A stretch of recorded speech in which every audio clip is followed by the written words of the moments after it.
જય માતાજી. ધરમકરમ પરિવારનું ધરમકરમ ચેનલમાં સ્વાગત છે. નવરાત્રિ શરૂ છે ત્યારે એ નિમિત્તે આપણે માતાજીની અલગ અલગ સ્તુતિ પણ રજૂ કરીશું. તો આજે હું મા શક્તિની, દેવી દુર્ગાની એક માનસ પૂજા મૂકું છું, જે કદાચ આપણને ટાઈમ ન રહે અને એમાંય સાંભળી લઈ તો પણ એ પહોંચી જાય છે અને આપણે વાંચી શકીએ તો પણ સારું છે. તો હું અત્યારે માનસ પૂજા રજૂ કરું છું. જય માતાજી.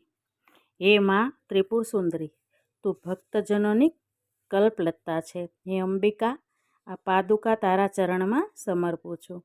તું તે સ્વીકાર કર. એ પાદુકાને ઉચ્ચ પ્રકારના કંકુ મેળવેલા લાલ કમળની ધારાથી ધોઈ છે.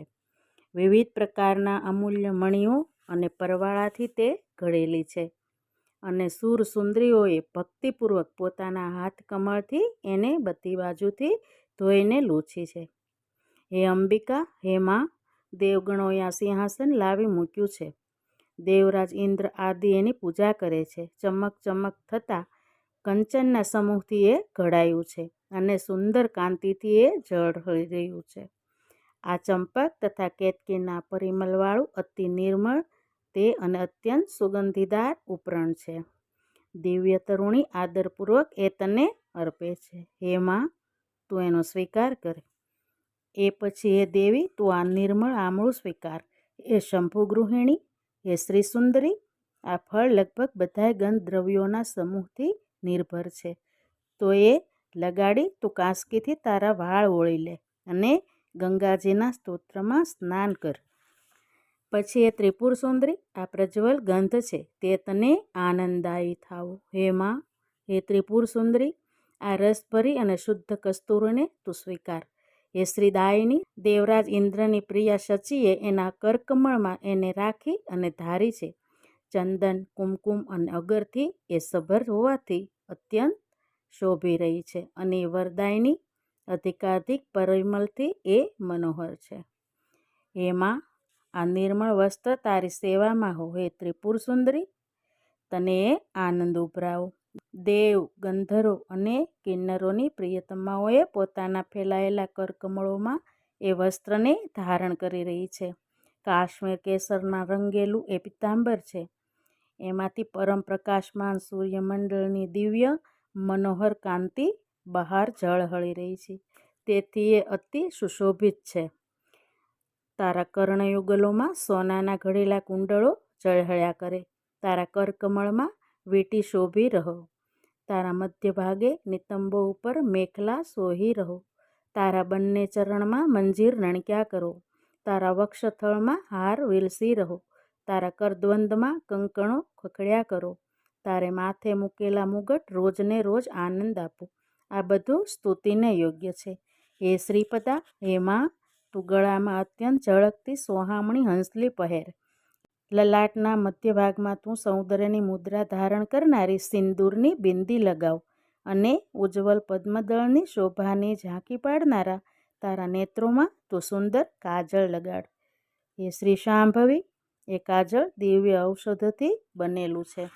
હે પાપનાશિની, હે માં, હે શ્રીદાયિની, હે ત્રિપુર સુંદરી, મુખ જોવા માટે તું આ દર્પણ સ્વીકાર. સાક્ષાત રતિ પોતાના કરકમળમાં એ લઈને ઊભી છે. પ્રચંડ વેગી મંદરાચલના વલુણાથી ક્ષીર સમુદ્રનું મંથન થયું ત્યારે આ દર્પણ ઉદ્ભવ્યું હતું અને ચંદ્રના કિરણો જેવું એ ઉજ્જવળ છે. હે અંબિકા, હે માં, આ વિમલ જળ સ્વીકાર. હે શાંભવી, દેવાંગનાના સમૂહોએ માથે રાખેલા મહામૂલા રત્નમય કલશોથી એ ઝટપટ અપાઈ રહ્યું છે. એને ચંપક અને પાટલ આદિ સુગંધીદાર દ્રવ્યોથી સુવાસિત કરવામાં આવ્યું છે અને કસ્તુરી, રસ, ચંદન, અગરુ તેમજ સુધાની ધારાથી તેને ભરપૂર બનાવાયું છે.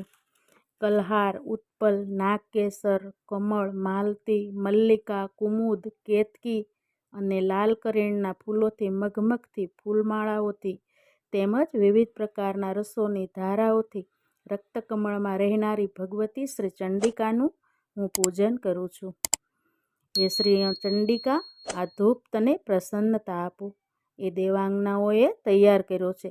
સુગંધના મંદિર સમા મણિમય પાત્રમાં એ રાખ્યો છે. તને એ પ્રીતિકર થશે.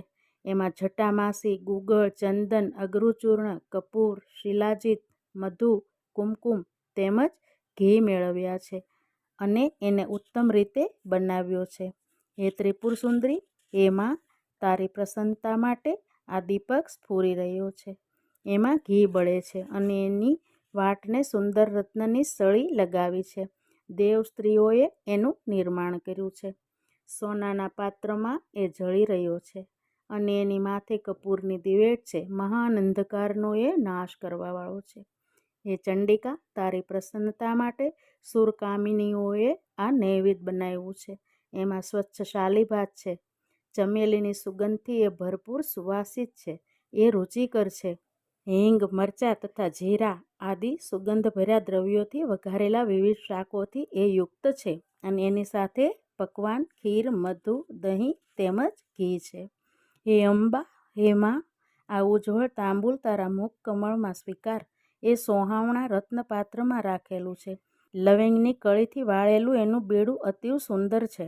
એમાં અનેક પાનના પત્તા છે. એ દરેક બીડામાં કોમળ જાંવત્રી, કપૂર તથા સોપારી મૂક્યા છે અને સુધાની માધુરીથી પૂર્ણ છે. હે મહાત્રિપુર સુંદરી, હે માં, આ પ્રગટ થયેલું મહાન છત્ર તું સ્વીકાર. શરદના ચંદ્રની ચમકતી ચાંદની જેવું એ સુંદર છે.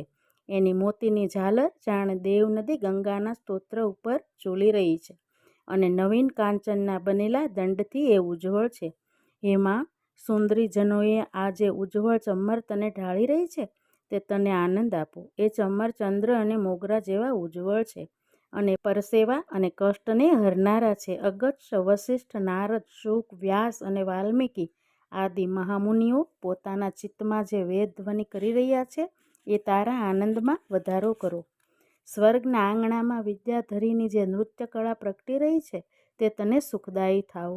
એ કળામાં વેણુ, મૃદંગ, શંખ તથા ભેરીના નિનાદ સાથે સંગીત ચાલી રહ્યું છે અને એમાં કોલાહલના શબ્દો વ્યાપી રહ્યા છે.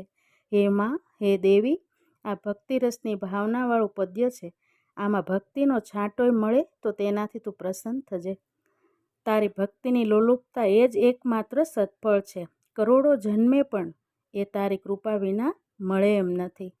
આ ઉપચાર કલ્પિત 16 પદોથી જે કોઈ પરા દેવતા ભગવતી ત્રિપુર સુંદરીનું સ્તવન કરે છે તે આ ઉપચારોના સમર્પણનું ફળ પામે છે. તો બહેનો અને ભાઈઓ, આ માતાજીની માનસ સ્તુતિ છે, માનસ પૂજા છે. નવરાત્રિના પહેલા દિવસે આપણે સવારે નાહી ધોઈ આપણી જે પ્રાથમિક પૂજા કરતા હોઈએ ત્યારે જો આને આપણે સાંભળી લઈએ તો બીજું કંઈ ન થઈ શકે તો પણ માતાજી આપણું બધું સ્વીકારી લે છે અને આપણા ઉપર આશીર્વાદ વરસાવે છે. કારણ કે મા તો મા છે. માને ઓછી વસ્તુ સાથે ઘણો ભાવ હોય તો એ આપણા ઉપર ખૂબ રાજી થાય છે. આવી રીતે આપણાથી જે કંઈ બને એ 9 દિવસ આપણે ભક્તિ કરીશું અને બધા માતાજીના આશીર્વાદ લઈશું. તો આવી રીતે 9 દિવસ માતાજીને લગતું જે કંઈ હશે એ હું રજૂ કરીશ, જે તમને પણ ગમશે અને તમે સાંભળજો. તો નવરાત્રિના જય માતાજી. હા, આપણી ચેનલને લાઈક, શેર અને સબસ્ક્રાઈબ કરવાનું ભૂલતા નહીં.